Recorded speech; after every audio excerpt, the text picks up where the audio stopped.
పాట పాడినట్టున్నారు కదా అమ్మి నాన్న పోస్తే అని పాడినా అన్ని పోతే అని పాడినా ఈ బుడమకాయ బుడ్డో నీ ఊరి దేవుడో ఓట్లేసి గెలిపిస్తే ఓరి దేవుడా ఈ బుడమకాయ బుడ్డో నీ ఊరి దేవుడో మాటలాగు మోసపోయి గోరి దేవుడా ఓట్లేసి గెలిపిస్తే ఓరి దేవుడో పానగండమై పాయ ఓరి దేవుడా లక్ష రూపాయలు తులం బంగారం ఇస్తామా అని అన్ని ఉత్తయే 2000 పింఛన్లు 4000 చేస్తామా అని అన్ని ఉత్తయే అన్ని విత్తయే 2500 ఆడబిడ్డకి ఇస్తామా అని అన్ని ఉత్తయే 4000 రూపాయలు దివ్యాంగులకి ఇస్తామా అని గద్దెనెక్కినాక వాడు మొండి చెయ్యి చూపబట్టే అన్ని ఉత్తయే ఈ రవంతు మాటలన్నీ నీటి మూటలే అన్ని ముత్తయే ఈ బ్యాగు బాబు మాటలన్నీ నీటి మూటలే.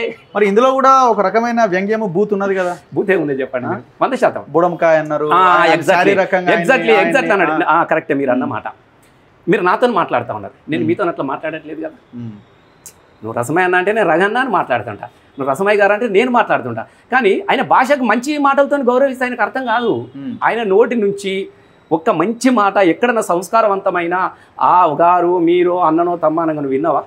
పొద్దున్న లేస్తే గిదే కదా, నువ్వే చూసినావు కదా ప్రపంచంలో లేని బూతులు ఎక్కడన్నా ఉన్నాయనంటే ఈయన దగ్గరనే కనబడతాయి. మొత్తం నువ్వు చూసినావు కదా, మొత్తం పొట్టోడు అంటాడు, ఇది అంటాడు, రేవంత్ బూతులు మాట్లాడుతున్నాడు, కేసీఆర్ బూతులు మాట్లాడండి.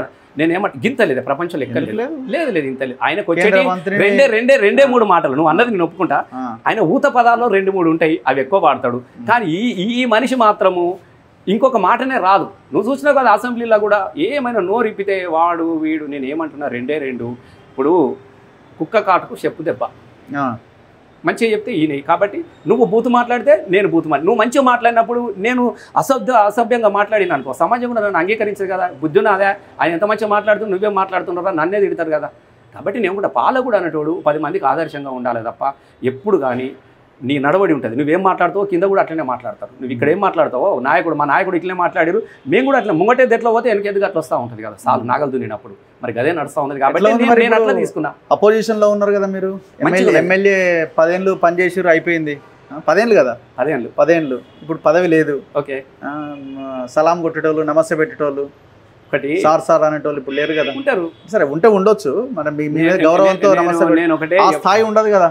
100% ఇంకా ఎక్కువ ఉన్నది. ఇప్పుడు ఇంకా ఎక్కువ ఉన్నది. అప్పుడు మనం బాధ్యతగా కొన్ని విషయాలు కొన్ని మౌనంగా ఉండాల్సి వస్తుంది. మనం ఒక పాలనలో ఉన్నప్పుడు కొన్ని విషయాలను నిక్కచ్చిగా మాట్లాడలేము, స్వేచ్ఛగా మాట్లాడలేము, మంచిదని చెప్పి వెళ్ళిపోతూ ఉంటాం. కానీ ఇప్పుడు గొప్పగా మాట్లాడుకునే అవకాశం కూడా వచ్చినది. ప్రేమలు అనేటివి పదవులతో వచ్చే ప్రేమలు నా దగ్గర లేవు.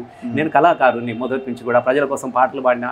ఇప్పుడు నన్ను పోయినా కూడా పెళ్లిలో పోయినా కూడా అన్న ఓ పాట పాడిపోయా అంటారు, ఆడ ఆర్కెస్ట్రా కనపడితే. చెక్కి పోయినప్పుడు కూడా బిడ్డ ఒక పాట పాడిపో అంటారు. ఆ ప్రేమలు నాకు నేను అన్న తమ్మి బాపు అమ్మ తల్లి గివ్వే తప్ప నా దగ్గర ఇంకెట్లేవు గట్లనే ఉన్నాయి. అంతకన్నా కూడా ఎక్కువ అయిపోయినాయి నాకు. నేను పోతా ఉంటే నేనే పోతే ఒక బాధ అనిపిస్తుంది. అయ్యో బిడ్డ గిట్లా అయిపోద్దని తెలియదు బిడ్డ, అయ్యో నీలాంటి మంచి బిడ్డ గిట్లా అయిపోయా బిడ్డ, ఏమనుకోదు బిడ్డ, మళ్ళీ నువ్వే మాది కొత్త పొరపాటు జరిగింది బిడ్డ అని మాట్లాడుతారు. నేను ఎక్కడ పోయినా నాకే వాళ్ళని కలవడానికి కోసం అరే నేను ఏం అనుకోవట్లేదమ్మా, ఏముంది ఇది నాదా.